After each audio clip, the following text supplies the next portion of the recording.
Hello, Collateral Gaming listeners. Chazzle Dazzle here from the Trial by Error Variety Show podcast. I just wanted to take a few seconds to invite you guys over to what we do. No, it's not video games, but we do invite really awesome and unique bands from all over the world. We dig deep into their souls and find really cool stories to tell you, and there's tons of music every week, so subscribe to us wherever you subscribe to your podcast. We look forward to having you. I'm Ashley Chancellor. And I'm Zachary Gio. This is Collateral Gaming!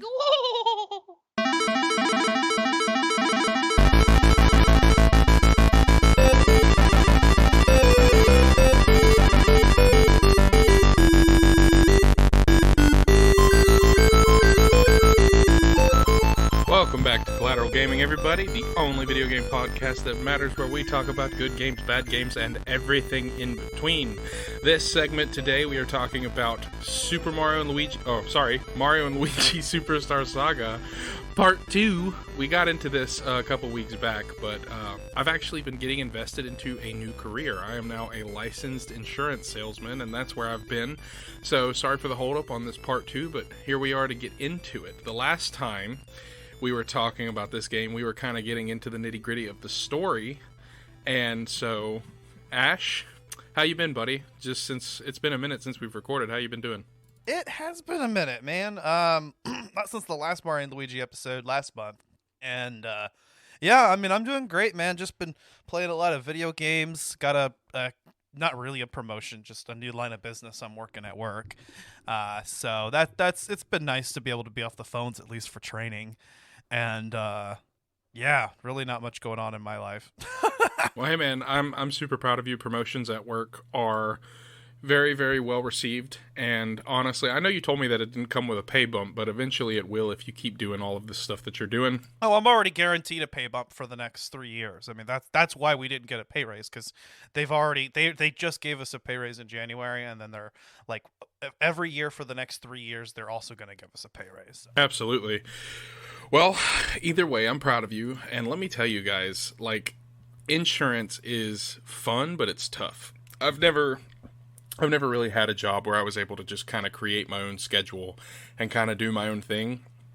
And so it's a lot of fun, but it's also a lot of time-consuming things that I have to do to, make it happen.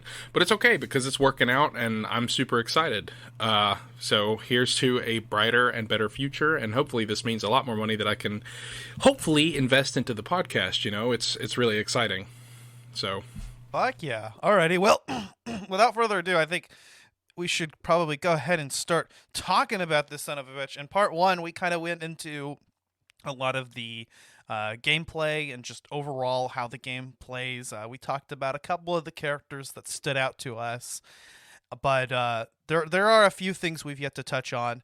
And one of those, of course, being, sort of breaking down the differences between the 3DS remake and the GBA one, which, of course, Zach, I know you haven't played the 3DS remake. I will. It's definitely on my list of games to play. But yeah, I'll definitely let you take the lead on that one. Okay, well, mainly, of course, we have the graphical enhancements. Everything looks a lot better. The GBA version does have its own charm, but out of all the games, I think this one could have used a remake the most. The graphical enhancements make playing the game a lot easier even. Mario and Luigi handle extremely well. Yeah, I can actually imagine the smoothness is a lot better. Like timing the jumps and the bros attacks a lot. It's probably much simpler, and that's definitely one thing I'm looking forward to getting into. Now, with the original GBA version, there wasn't really an issue as far as smoothness is concerned. Really, I'm guessing the big difference is just the graphical feel of the overall game and just how the whole thing feels. And you did say something about it being like it feeling a little bit easier. It feels a little bit more responsive, and I think the timing is a lot more forgiving. Okay. If anything, they definitely took a lot of steps to make the game more accessible to players, and the game is already pretty easy on its own. Yeah. So making it even easier seems a little rough. But the game itself, like in terms of the difficulty of the enemies versus Mario and Luigi, isn't so much. Just that the game is a little bit more forgiving when it comes to timing and whatnot. And I said it used 3D models earlier. That's not entirely true. It's still sprite based, but they're made to look 3D. They look and feel really good. And some models in the game, such as Cacoletta Soul, are actually 3D models. Yeah, I mean, I can imagine that. The overall feel of the game is just. It's just better, but they're going to try to keep with the original formula, Yeah, and the soundtrack's been redone. I mean, it's all the same songs that made this game classic, just reorchestrated. I love that. The music in that game is some of my absolute favorites. Like when you're fighting enemies, it's classic Mario and Luigi feel. And while this game has some really dark moments and stuff, it's still a very friendly game, and it's just beautiful and fun to look at, and that adds to the replayability of the game.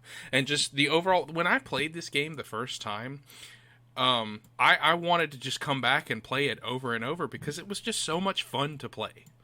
So the overall feel of it, and if they've increased that with the 3DS version, I can't wait to get my hands on it. Especially with how in depth the story, the aesthetic is definitely the same. There's a couple changes, like the toads aren't quite as unique as they were before. They removed Geno, I guess because of licensing issues. So really, yeah. Oh well, that sucks. But I mean, hey, if it works out, then I guess it works out. For some reason, the Dry Bones that was Donkey Kong is just a regular Dry Bones now. I don't know. Bink. I mean, I can kind of understand that, but at the same time, that makes me a little sad. Can't lie. It is a little sad. It gives just a little bit of the game's characters lost, but most of the aesthetic is intact here. Some of the character models or the enemy models were switched out too, like the Koopa Troopas stand on 2 feet like they do in the regular games, but not the Dry Bones. The Dry Bones are still quadrupedal. I can't figure that one out for me. Well, I can't. I will go ahead and tell you that I absolutely cannot do that.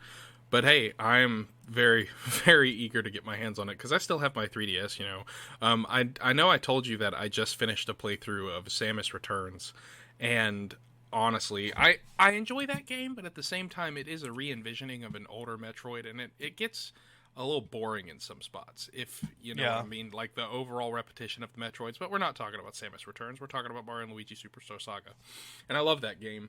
I've never been a fan of, let's take Pokemon for example. Superstar Saga is a lot like Pokemon, and you kind of, when you interact with enemies, it kind of sends you into like battle mode. Right, it's a turn-based RPG. Yeah. So, would Fire Emblem? You and I were talking about Fire Emblem earlier. Would that also be considered a turn-based RPG? 100%. Yeah, absolutely. You take turns. Dude, oh man, I just finished the Sacred Stones again, and I love that game so much. And so, interacting with enemies on like the main open areas of the game, and like going into battle mode, it was never my biggest, favorite thing about video games. But there are just certain games that touch my soul with this kind of aspect, and Superstar Saga is definitely one of them, as well as the entirety of the Fire Emblem series. Can't complain about that. Fuck yeah, dude, I've been getting a lot into the Fire Emblem series lately, as we talked about, and as we're probably going to talk about here when we do an episode on that. I don't know, I think maybe we even need to do a bonus round episode focused on Fire Emblem games soon. I'm down for that. And honestly, the episode that you and I were talking about trying to, having me pick a game, I kind of want to do Blazing Blade, because if you're getting into it and it's just a beautiful Fire Emblem game, I'm happy to play through it again. Well, I think that's the one that you did suggest. Excuse me. That's why I started playing it. Did I suggest that one or the Sacred Stones? Because you suggested Fire Emblem, and so if we're talking about just Fire Emblem, the game that is titled in the United States just Fire Emblem is the Blazing Blade. Blazing Blade, yeah. And I asked you if that's the one that you meant, but we could talk about whichever one you want to talk about, man. I mean, I've been sampling the entire series. Honestly, man, I'm really happy that you're into it because it's so good, I never thought that I would be into turn-based RPGs, especially not a game like Fire Emblem, because I've never been a fan of like medieval times and stuff like that, like dragons and swords and knights and stuff, but there's just something about this game that's very special to me. Yeah, and Mario and Luigi is actually a pretty good, especially Superstar Saga, it's a pretty good entryway into turn-based RPGs. It's it's an RPG light. I mean, the game is accessible to players. The 3DS version even more so. I mean, they added an actual map all the time. You remember how there were all these like little maps around on Superstar Saga that you can read on the wall? Those are gone. There's a permanent map on the touchscreen now, and you can move around, zoom in and out of it, and you can drop pins. And let me tell you, I like that a lot. The pins are really helpful. Like when you start noticing bead holes before you have the ability to burrow underground, or even other items like bow statues and whatnot. I started just pinning everything that I could find that I was like, okay, later on I'm going to need another ability or item to get past this. So super useful for that effect. Or in Joke's End, whenever you come across all these bean holes, but you don't have the ability to get them at the moment because the brothers are separated.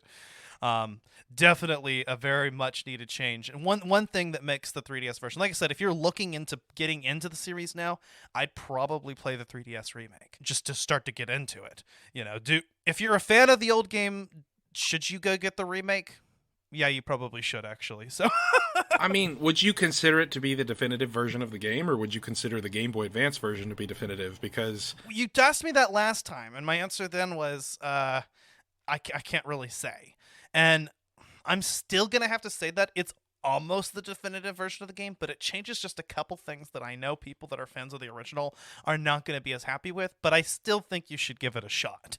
Well, I mean, I'm definitely going to give it a shot, absolutely. And I mean, the game itself hasn't changed. No, I mean, there are certain small things that have changed, but the overall story, the gameplay, and the way you feel interacting with these characters, some of the quality of life enhancements are just groundbreaking and kind of outweigh anything that you would really want to. Anything you want to complain about is really just going to be mainly the aesthetic, and you might have a bit of complaint for the difficulty of the game, but I don't know. I'm not that unhappy about the timing being a little bit more forgiving. I mean, I mess up sometimes too. So I mean, as long as and plus the other thing they added is that in battle now, Mario and Luigi act more like they do in the later games, Bowser's Inside Story onwards. Jumps you can actually hit with 2 attacks rather than 1, which gives you a reason to try to use a jump rather than a hammer at certain points. I want to say you're more likely to get lucky hits with hammers, but with the jumping, because you land on the enemy's head twice, you now have twice as much of a chance to get a critical hit on either one of those. So kind of adds a little bit more strategy. Well, to be honest, I kind of understand the game being a little bit more forgiving, especially since, it's a new console. So it's going to be smoother. It's going to have better response. It's just going to feel better overall. Because, I mean, let's face it, the 3DS is a lot more advanced than the Game Boy Advance. And while I will always love the Game Boy Advance because it's a classic console. Like, well, I wouldn't say console. I'd say handheld. It's classic. The way that Mario and Luigi now move has now been made a little bit easier. There's a dedicated button that's used for making both of them jump by hitting the X button, something that we didn't have on the Game Boy Advance. Both Mario and Luigi will jump at the same time. This is useful not only whenever you have to hit A, B, A, B, A, B everywhere. That's not so bad. You get used to it. But where this comes really handy is whenever you have another ability or 2 abilities already selected on a button, and you don't want to have to switch those out. You want to leave the hammer in Luigi's hands, but still able to jump over this obstacle. Well, now you have a handy button that lets you do that. And missing the X button, going back and playing the original GBA version, actually was kind of disappointing for me. I wish there was a way in the Wii U settings to configure it to where you can set a button to do 2 buttons, but you can't. I already tried. As long as there isn't stylus-controlled movement. That is why I was never able to play Phantom Hourglass. I just could not stand it. Really? I thought the stylus movement in Phantom Hourglass and Spirit Trucks were top notch, and they could have been bad. A lot of games have done them badly. Well, I don't like the fact that I had to literally dedicate an entire hand strictly for movement, Yeah. I didn't like that. I like being able to dedicate, one thumb to it, or, just the occasional couple fingers. But an entire hand holding a pen for stylus work, it feels like too much, if that makes sense. The game is also impossible to play without a stylus. An issue that I ran into with Bowser's Inside Story recently as well, because there are parts of the game that require touch control movements, mini games and whatnot, and without a stylus, it's hard. That's fine. That's totally fine. Like mini games that require that's fine. But when the whole game's movement premise is, dedicated to, using the stylus for movement, I don't like that, because I can understand mini games because, those are different and they require individual levels of skill. But when you're having to dedicate an entire hand, the entire game to movement, that is what I just don't like at all. Yeah, I gotcha. And Mario Luigi actually does that really well with simplifying this control. The only buttons you really use in the original game, is the D-pad, the trigger buttons, and A and B. That's it. That's all you need. And the even the 3DS remake follows in the same vein. Yeah, have an X button that you can use to move them to jump at the same time, but you don't have to. Also, probably the most controversial change is there is no more manual switching between who's the leader, Mario and Luigi. Which is similar to the way that every sequel would go throughout. Superstar Saga is the only game that allows you to do that. So, and some people might not be as happy because you don't have Luigi in the front, but all you have to do is select a skill that requires Mario in the back and Luigi's in the front. But rather than having to press one button and then using R and L to select which moves the leader and the follower use, instead you just cycle through all of them with L and R, or if you want to, you can switch the touchscreen between being the mini map or being the move list, and you can just tap which move you want to use and they'll automatically be put in the configuration to use it. I like that. I like that a lot, actually. Yeah, I don't like that you have to cycle if you're not using the touch controls. If you have to cycle through every single one of the moves, you have to cycle through every single move using L and R. It would have made more sense just to make the L and Rs like they are in the original game, where R controls the front and L controls the back. But there's a way around it anyway, because you've got the touchscreen, and so you might as well just switch to the touchscreen if you don't currently need the mini map. My problem is that I use the mini map a lot, despite it not being in the original game. It's just so handy to have there. I mean, if you have the option to have an entire minimap, why wouldn't you use it? It can make walking around and finding things so much easier, especially for people who've never played the game before. The game is kind of sorely missing a map. The only map that you can access immediately is one from the main screen that shows you a map of the entire world. It's just not that helpful, except maybe knowing where you're supposed to go next. That's it. Yeah. See, I think with a map, that feature is definitive. Mario and Luigi Superstar Saga was a perfect game for me. I beat it many times as a kid, and I loved it every single time. But honestly, it needed a map. The map is probably... It was a perfect game, except for this one imperfection it had. That's what you just said. You're basically right. Also, as a kid, I was never a coffee drinker, and this game made me think about coffee. Oh, yeah? As a kid, I wasn't. I loved the coffee bean system. That's actually a lot of fun. The 3DS game even kind of tweaked the way that you do coffee, but to be honest, I almost kind of prefer the way in the original. But one thing that the 3DS does do is it does let you know which coffee things you've already made. So if you're trying to get all the extra items that eGuide gives you, it's nice to know which ones you've already given him, because I'll forget. Have I given him a hoo-hoo blend yet? I don't know. Something that is sorely missed in this game is, how we have Starbucks, right? And I swear this is not a pun. It's gonna be a pun, but it's not intended to be a pun. They need to have a Bro Bucks. Well, they call it Star Beans in this Star Beans. Oh, Star Beans.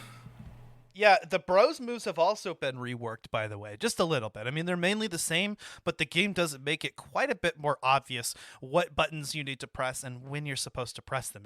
Instead of, having the split-second window to press it, you now have this little circle that kind of moves itself inward and helps you get the timing right for the Bros attack. So the Bros attacks are a lot more accessible now, and that's actually a good thing. I'm not going to complain about the Bros attacks being easier, because let's be real, even in the original game, mastering the Bros attacks was, there is something incredibly satisfying about doing it, but some of them I would just give up on, and I'm I'm not going to use this attack very well because I can't do it, Yeah. The advanced moves are back, but now they're a separate selection, and they're actually called super moves now. So rather than, so it's actually more obvious whenever a super move has been unlocked, and they're a separate selection on the battle screen. So, and some of those have been reworked. There is only 2 difficulty moves for Bros attacks now, so it's either easy or regular. And also, there's an in-battle guide. So anytime right before you're about to hit a move, you can actually go in and you can watch a demo of it, or you can even practice it until you get it right.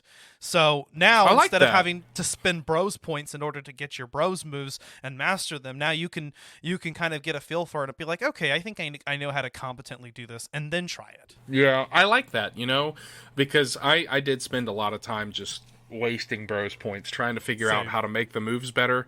But, it's okay. I mean, and there's still going to be some of that because you're going to want to be able to use the bros moves a certain number of times in order to unlock the advanced versions of them. Yeah. But yeah, it is actually a hell of a lot better that, like in I think this was kind of a feature from Bowser's Inside Story on, where bros moves and other moves you could practice even in the middle of battle. In Bowser's Inside Story, I think you had to do it from like the menu screen. Starting in like Dream Team, I think they made it to where like you can practice everything in battle, even basic jumps and hammers if you really need to get the hang of it. They've also added an emergency guard button. So kind of like the Paper Mario games, where there's one move where you can do which will negate like most of the damage, and there's one move that you'll do that will negate all damage, and it's a little harder to do. So there's now an easier option if you're having difficulty timing Mario and Luigi's hits, or you're not really sure which bro is going to get attacked. I mean, let's be real. The first time an enemy attacks you, you don't actually know their pattern yet. You have to watch them do it a few times. Yeah. So that emergency guard option comes in handy. It blocks some of the damage, but not all of it. But if you hold down X, both Mario and Luigi will guard for that turn. I rarely, if I ever, used it, but it's nice to know that it's there if you needed help learning an enemy's moves and you didn't want to die to have to do it. In addition, they also made it to where the hammers don't fall if you hold them down when counterattack mode for too long. You can actually hold it down as long as you need to and release it whenever you want to, and it won't fall. So I mean, I understand that that's kind of taking difficulty away a little bit, but I never understood why you couldn't hold down the hammer for a little bit longer and prepare it in advance. I mean, the main part was just getting the timing right. Well, yeah, because if you hold the hammer for too long, it makes Mario and Luigi stumble, and you're basically defenseless. You're gonna take a hit. Right. So they've removed that. I mean, obviously, if you let go too soon, the same thing will happen. But yeah, they've made the game definitely a little bit more accessible. But Well, that's good. Yeah. Accessibility is key when playing a video game. If it's a beautiful game, but it's impossible to like get down pat, it's gonna lose its luster very quickly. You can also finally you can first strike with the hand power, something you couldn't do in the first game, in the original game. Jump, hammer, and hand are actually all three separate blocks now, rather than all within the solo menu. Okay. So they're a little bit easier to hit. And then also, in addition to fire and thunder landing critical hits on certain enemies and being able to figure that out, some enemies now are weak to jump and hammer. So being able to test out each power on every enemy kind of gives each power more versatility. You're going to use each of them more. In the original game, it's like, yes, a flying enemy you're going to jump on, an enemy that's spiky you're going to hammer, and an enemy that's weak to fire or thunder you're going to fire or thunder. In this game, there's even a little bit more strategy with the everything else. There's some other enemies that are going to be weak to hammers, but they're flying enemies, so you got to get them on the ground first in order to be able to take advantage of that. I like that. Yeah, I like that a lot, actually. I think it's good that they I think it's good that they changed so many things about it, because while it was a beautiful game and it was a lot of fun to play, there were a lot of smoothness issues, and you kind of had to get within the cracks of the game in order to feel it out completely. You know what I'm saying? right. So, and that especially reared its ugly head when you're fighting bosses, because yes, when it comes to bosses and most enemy characters, there's a pattern that you need to follow. A lot of the times there were kind of issues that made it difficult to follow those exact patterns, and you ended up taking damage, or even in close to end game boss fights, you died because of it, and that always bothered me. So if they adjust that, then I'm definitely down to play the 3DS version. The game even explains things. The first time you used Advanced Splash Brothers, were you aware that it could damage spiky enemies? The game doesn't tell you that, but it can. Yes, because at that point I had kind of tried it on I tried bros moves on every little enemy just to see how they worked and just to see what kind of damage they would do. Because if you did jump moves on spiky enemies, they're going to hurt your feet no matter how well you execute them. Right. It's going to hurt your feet. But if you do like a hammer bro move, it's going to bro hammer move. But Splash Brothers was a jump move, so I would have never even tried it on a spiky enemy, and I don't think I ever did in the original game in my original playthrough. I never thought, hey, you could use this against Queen Bean to damage her and completely ignore having to do the strategy of the fight. Yep, basically. Also, if you guys hear rustling, I'm definitely eating a Lindor truffle. If you guys hear coughing and sucking, I'm definitely smoking a vape pen. Oh, dude, I kind of miss vaping. Sometimes, I gave it up. I don't really inhale anything anymore. I kind of miss it. But at the same time, I don't because I feel a lot healthier.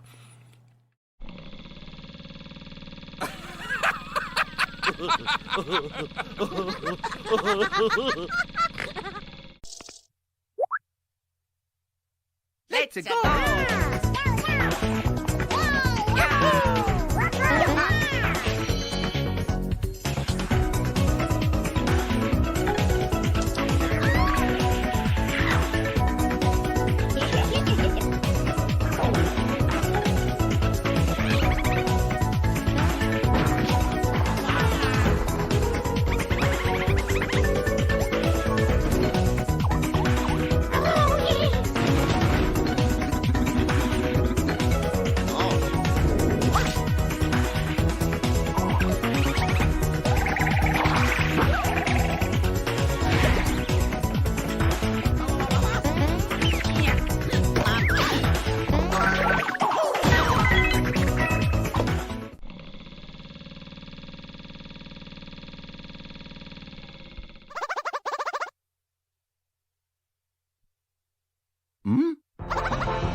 So yeah, just having a little bit of that explanation, knowing that the Super Knockback Brothers can actually be used to damage multiple enemies, what the difference is between advanced versions, like when you get to Cyclone Brothers, or Swing Brothers, like what exactly is going to be different here.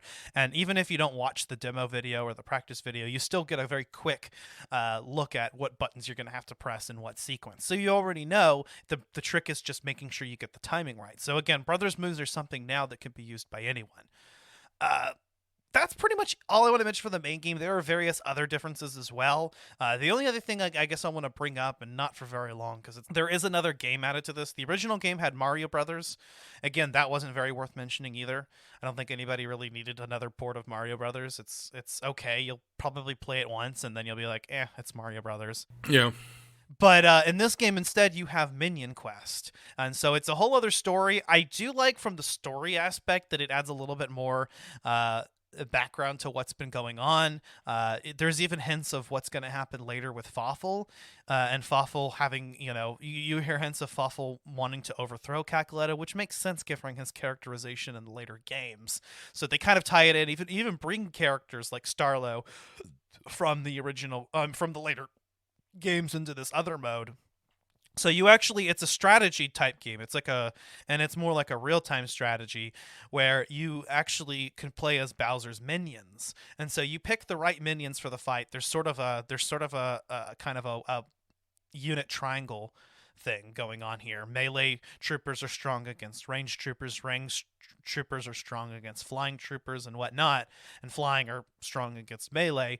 And so in some types of units are even effective against certain other types of units, like Shy Guy, Lakitus are weak against Shy Guys, and characters that are flammable are weak against Fire Bros, things like that. So you have all these different types of enemy units, Bowser's minions, that you can control.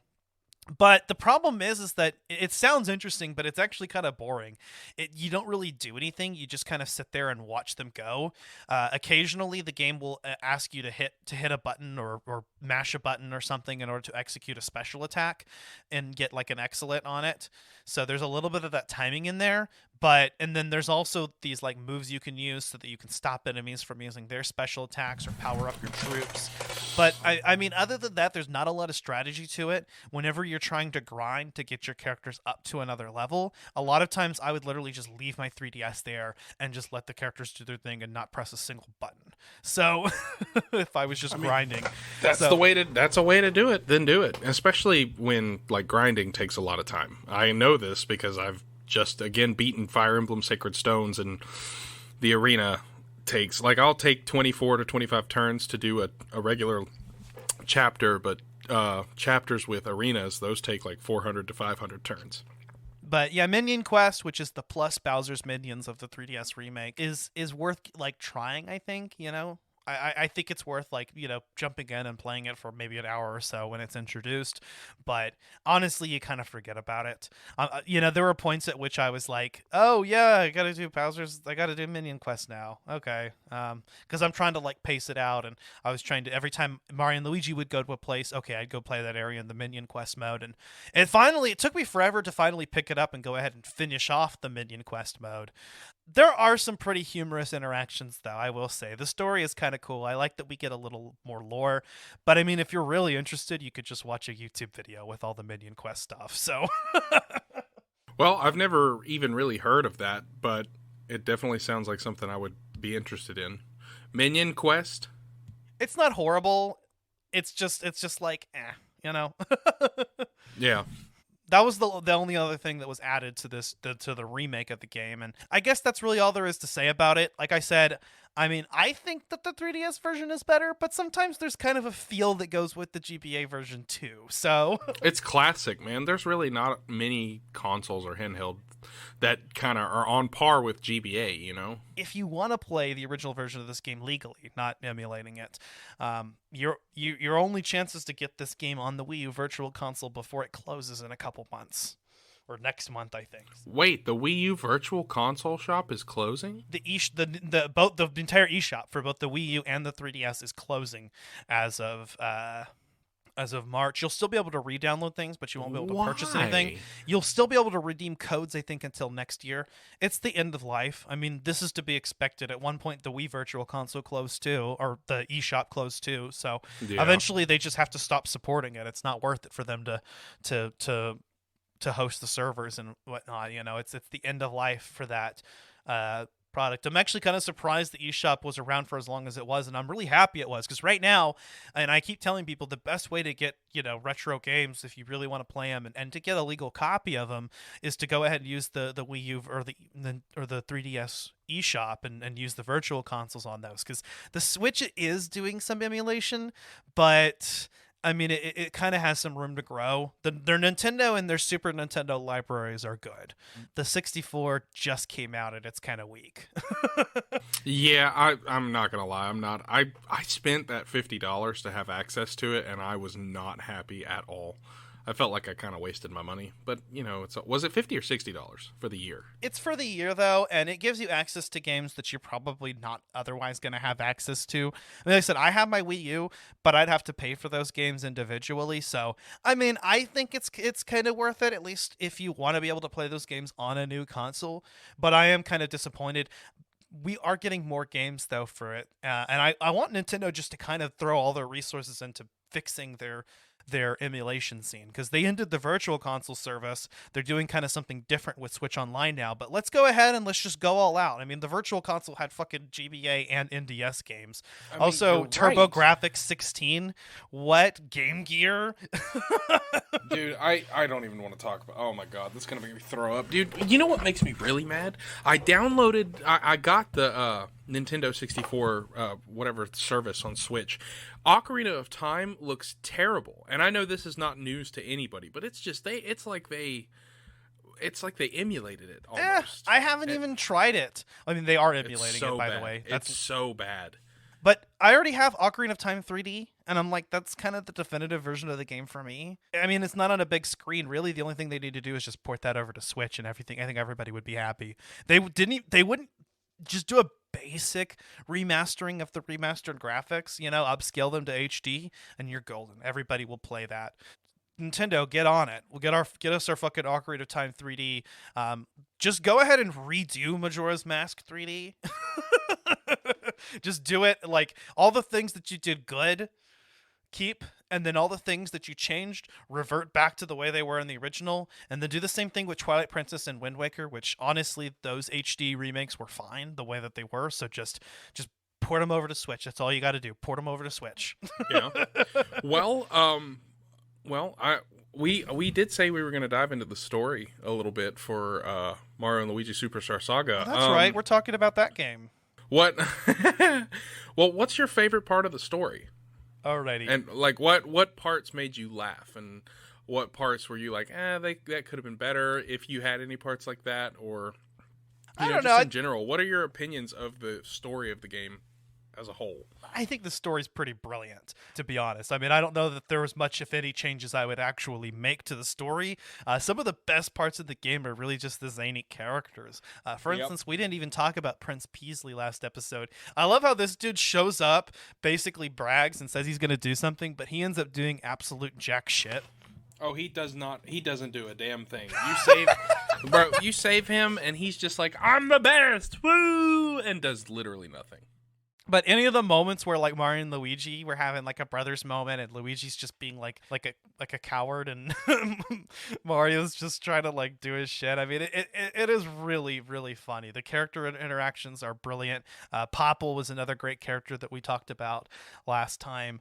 I mean, hell, even some of the more supporting characters are just still kind of stand out to you. You've got Queen Bede, who pops up maybe like 3 times in the story, and her assistant. And the first time you fight her, she's like jacked. She's just jacked because she's got the belly bletch. I think that's what's inside her, and you have to get the Chocola Reserve and give it to her in order to save her. That honestly, that's my favorite part of the game. Going to Chateau de Chucklehuck to find the reserve, and you get into a fight with Popple and his partner Rookie. Those are 2 of my favorite characters in the whole game. But then you meet 2 characters that, just out of any Mario and Luigi game, made me laugh so hard. Cork and Cask. They're the owners of French the brewery. Dudes. Yes, the French dudes, and they own the brewery, and they teach the bros Mini Mario and Luigi Dunk, I think. Mm-hmm. And then they tell you to go get 3 Chocola fruit to give to the Chuckle Root.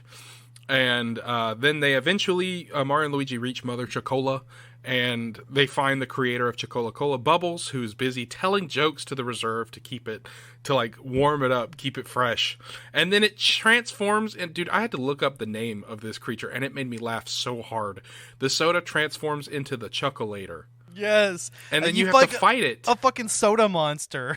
You fight it, and once you beat it, it turns back into normal soda, and Bubbles gets really mad, and he like creates a tremor that sends the brothers and the soda underground, and Mario lands in the soda, and Luigi heads back to the castle by doing a barrel run, and that junk is so funny. Oh my god! Mario consumes the entire soda, fills his belly with it. And I like how the Lady Lima, that's her name, she's like, well, that's kind of disgusting, but whatever. Whatever. Dude, works. the inside jokes in this game are hysterical. I love them so much. And that, like I'm telling you, that and the end of the game, when you're at what is it? The Bowser's Castle. Of course, Bowser's Castle is the end of the game. It's Mario and Luigi staple, Right. But that and the Chocola Forest, or what is it? What's the name of the forest? Chocola Woods. Chocola Woods. Those are my 2 favorite parts of the game. I like Joke's End too. But I thought the first time playing the game that Joke's End was the end of the game.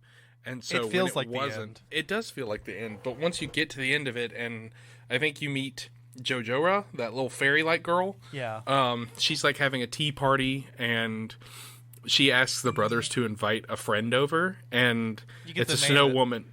You get to name it, and then it's the snow woman that you have to fight, and that fight's actually pretty tough. It is, and it's another one of those fights where you have to figure out who to target first. If you try to target Jojora, then her friend is gonna come after you. So it's better to target the friend. Wait until you can knock Jojora's wand out of her hands, and then she'll go away, and you can kind of focus in on shit. So it's actually a fun fight. But if you tried to go it the opposite way, I think we touched on this last time, but you can also, if you wanted to get the rewards from both enemies and do it the hard way, you can. Just be ready for a tough fight if you're going to do it that way. I mean, it's in true Nintendo fashion. You want all the goodies, you're going to have to take the hard path. And I like that about Nintendo games because they don't shy away from a challenge. You can take the easy route, which, by the way, this new rookie mode for Metroid Dread, never going to play that. Nope. But I am interested in the... see, I didn't even mention in the news segment on our Horizon episode that we just recorded. The one-hit kill Dread mode? The Dread mode! Yeah, and a boss rush. Yeah, well, the boss rush is going to come later, right? I don't know. When does that come out? I don't know. I just saw the news. I'm going to look it up. I texted it to you because I figured you'd get all over that. Oh, yeah, I was in the middle of insurance poop. All right, so hang on. I'm about to look this up. He's going to look it up. Well, one other thing I also forgot to mention, too, that I like about the remake, or really kind of just a criticism about the original game, is that whenever you switch places and Luigi's in the front, Luigi's A and Mario's B, I hate that shit.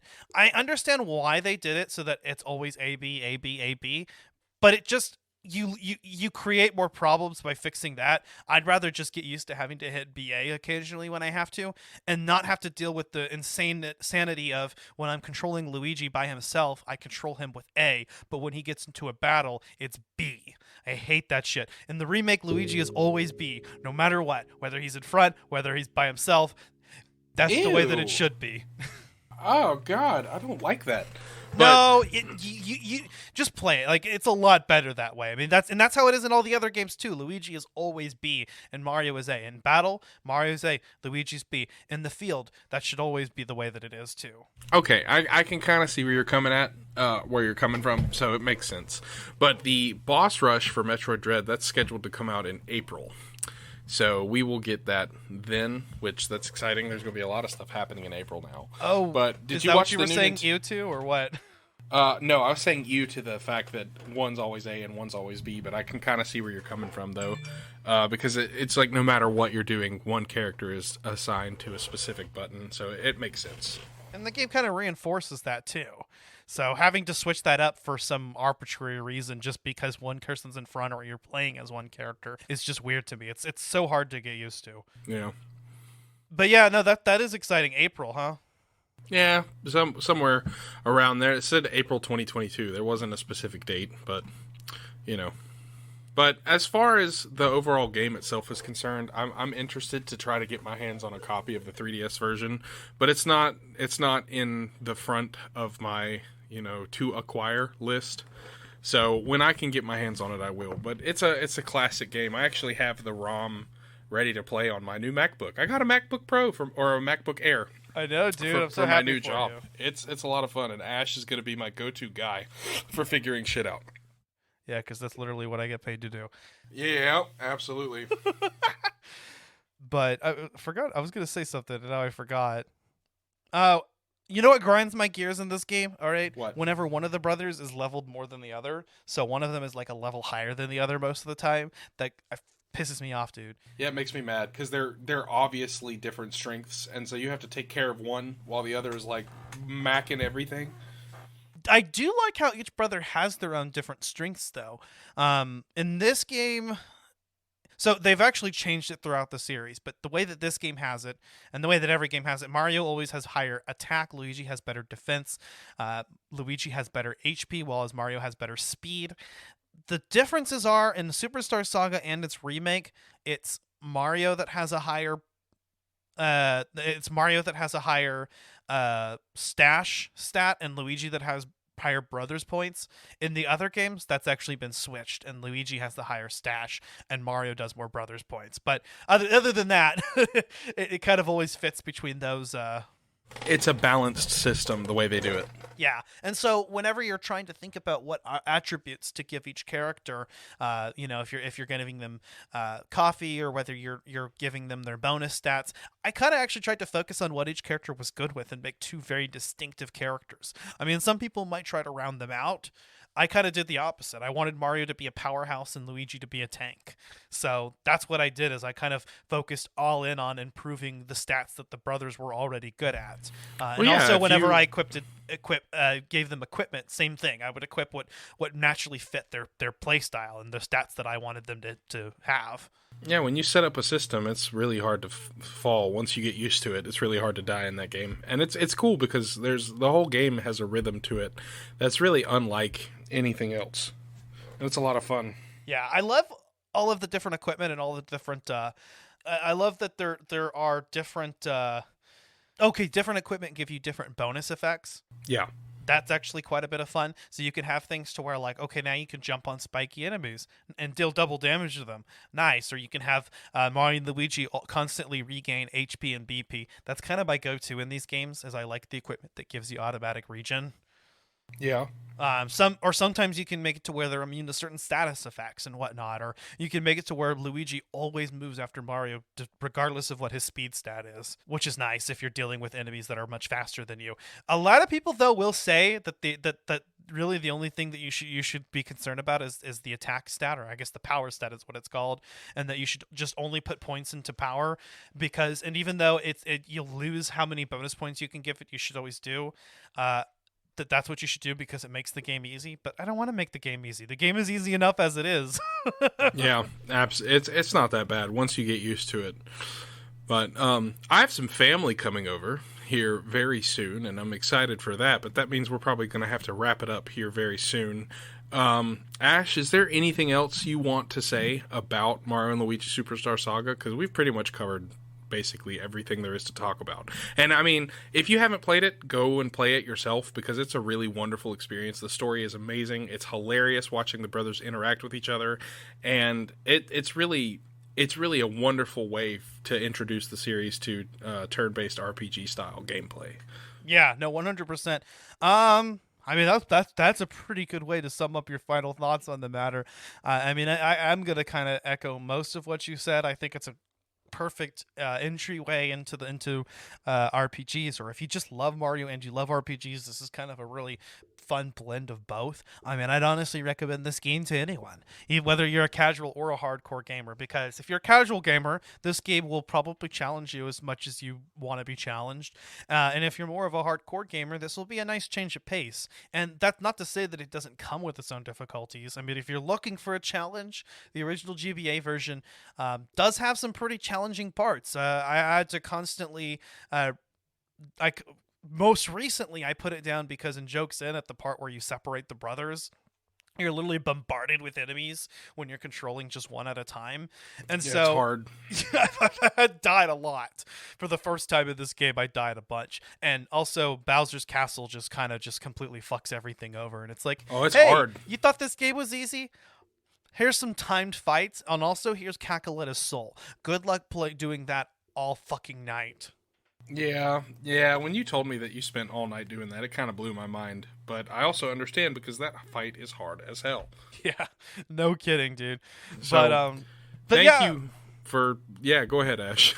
No, I was just saying, Mario and Luigi Superstar Saga is actually... I mean, the Mario and Luigi RPG series overall is one of my favorite game series, honestly. I enjoy it quite a bit. I mean, I don't know if it's in my top 5, but maybe my top 10. Honestly, it's good. It's up there in my top 10 favorite games of all time. I mean, Paper Mario is also really good, but also Paper Mario: The Thousand Year Door is just the one that's really good. The other ones are like okay. Well, they go from pretty good to okay to I've heard this is pretty bad, so I don't have any desire to play it.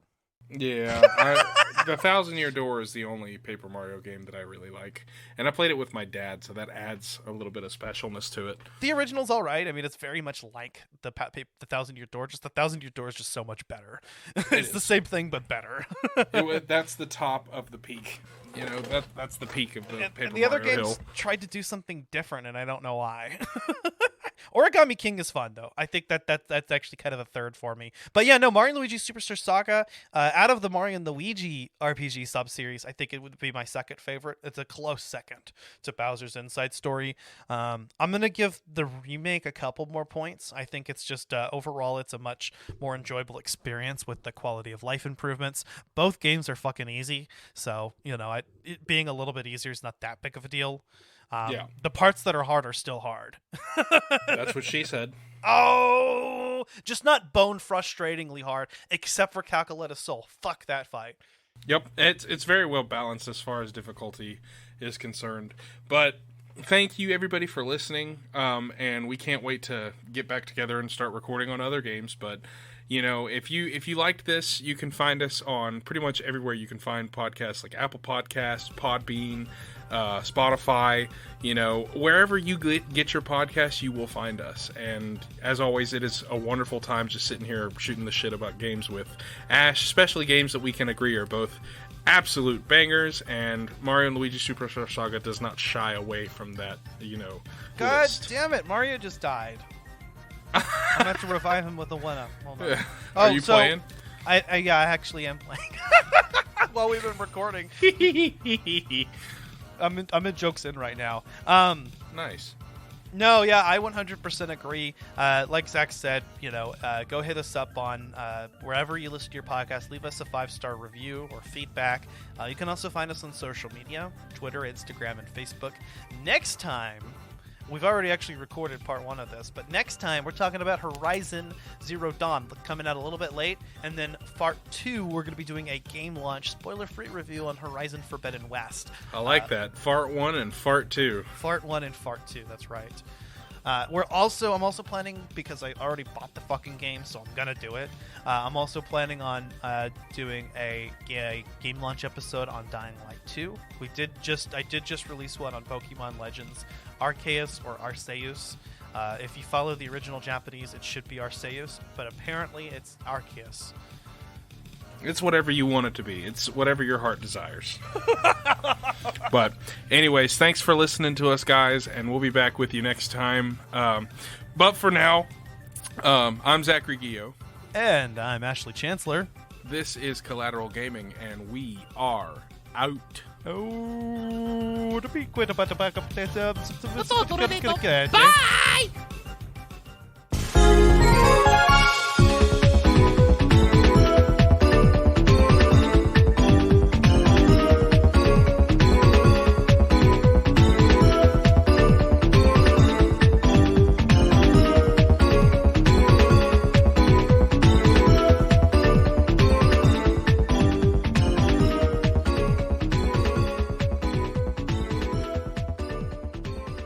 Collateral Gaming is a Collateral Media podcast. All music and game clips are owned by their respective creators and are used for educational purposes only.